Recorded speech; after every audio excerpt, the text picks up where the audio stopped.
Guys, welcome back to my YouTube channel. Today I'm back with another video, and as you may have read, we are gonna do some watercolor basic techniques for beginners.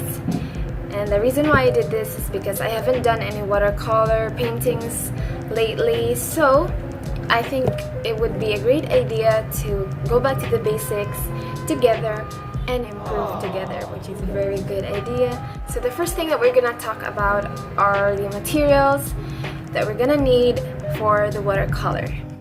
We're gonna need some watercolor paper, be it watercolor pad or watercolor sheets.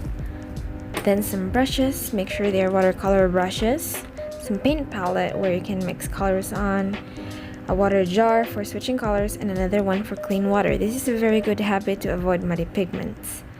Next, you're gonna need, of course, some watercolor. You can use tube paints or ones that come with pans. Of course, for this tutorial, I'm gonna use spraying because it's great for beginners and even non-beginners. And lastly, a paper tape or masking tape or a washi tape to hold the paper down. Those are some of the basic necessities for watercolor. And now that we've covered all that, let's start discussing about the 4 basic techniques for watercolor. The first technique is called wet on wet technique. Put water on the paper and spread it evenly. Then take a color and dab it onto the paper, and it will feather and it will diffuse, which is so awesome, and it's like magic. So here I'm just dabbing colors red and blue, which is a very nice combination. You can also blend them together while the paper is still wet. So the second technique is called dry and wet technique. Wet the paper first, then dry your brush using a tissue paper. Pick up a color with a dried brush and brush it onto the wet paper. Remember, the more water on the paper or on the brush, the more the paint will scatter. The third technique is called dry and dry, or commonly known as dry brushing. This means dry color on dry paper.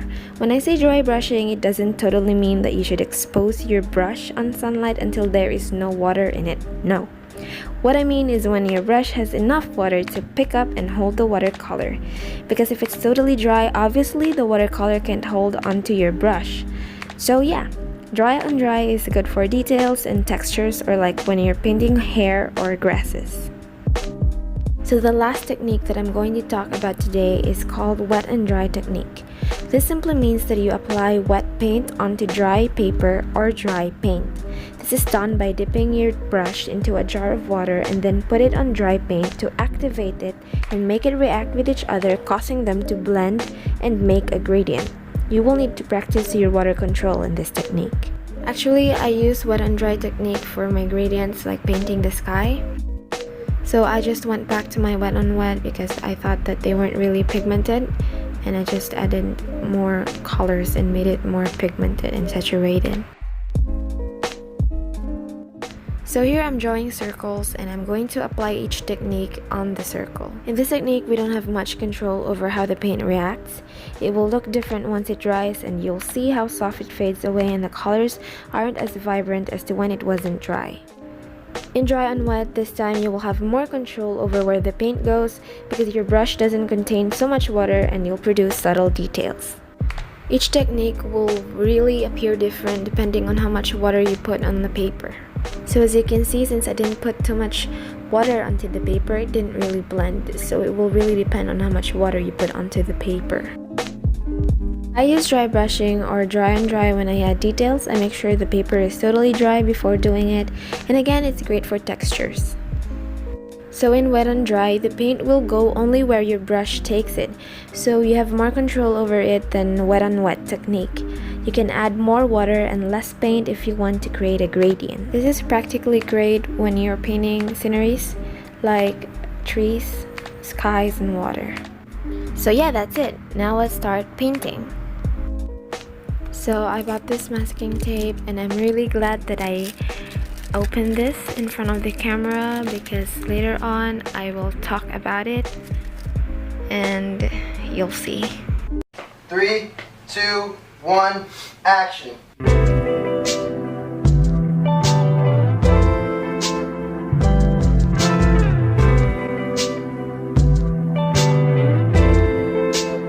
So now we're going to your bedroom. Don't you think we're moving too soon? I love to hear you when you complain. about your best friend, how she's so late. And as you're talking, I start thinking, all the details start to sink in. But I don't care about the right now. Spend the summer in this beach house. 'Cause I will try to play my part.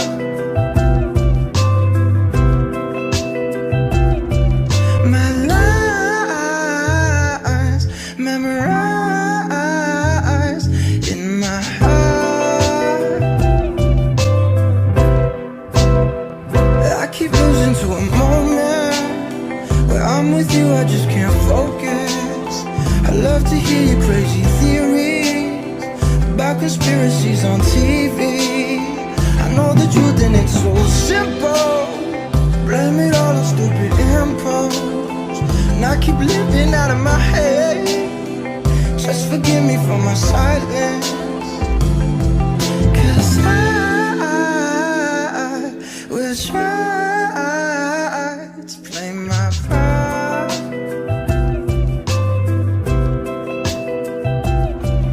My lines memorized in my heart. 'Cause I will try to play my part. My lines memorized in my heart.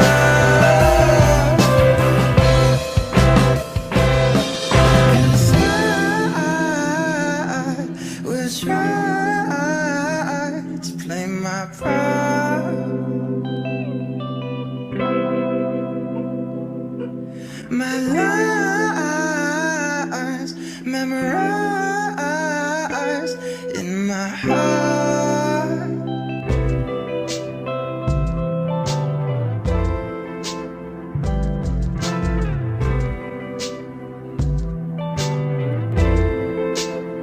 So now we're going to your bedroom.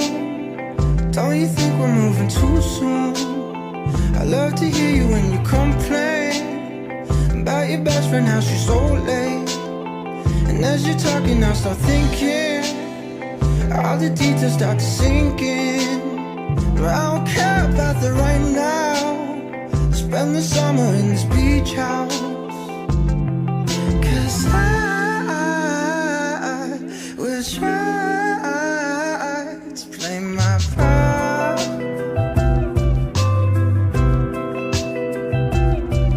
My lines memorized in my heart. I keep losing to a moment where I'm with you, I just can't focus. I love to hear your crazy theories about conspiracies on TV. I know the truth and it's so simple. Blame it all on stupid impulse. And I keep living out of my head. Just forgive me for my silence. 'Cause I will try to play my part.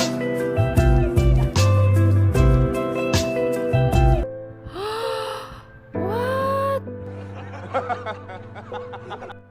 I stared at it for like 5 minutes and just holding the masking tape. And I thought that I shouldn't have a cow about it. So I thought of this brilliant idea. Let me know if you've done this before. I did what I had to do. I took my scissors and I cut them out. And then I pasted it onto a new paper, or like the excess paper actually. And then I just waited for it to dry, and then voila! It's done and I'm very happy. So right here is something that I did last year, and now we have a new one to add into the collection, and I'm very happy. I'm very satisfied with the gradient, and I think I improved. I don't know. That's it, and I hope this helps. Thank you for watching my tutorial, and if you have any suggestions of what I should do next, feel free to comment below.